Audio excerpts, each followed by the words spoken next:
Alright guys, a quick one. Here, I'll detail how to use Spotlight Search on iPhone.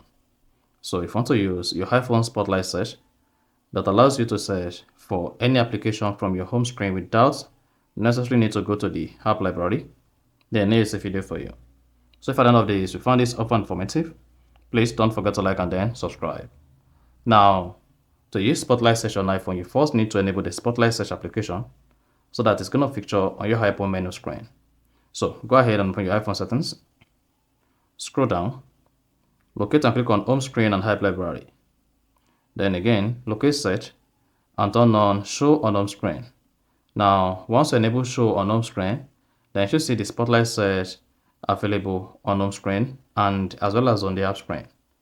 Now, to use the Spotlight Search, you can just come here, click on search and search for any application or anything you want to search for on the iPhone Spotlight Search.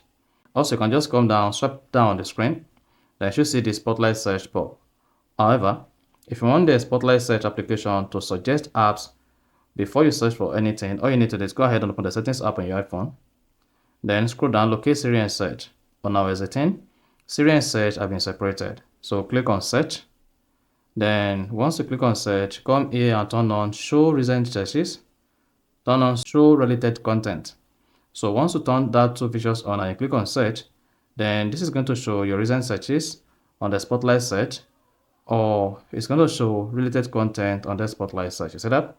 So you can also come here, swipe down, and then repeat the same thing, and then you're good. So that is basically how to use Spotlight Search to search for anything on your iPhone.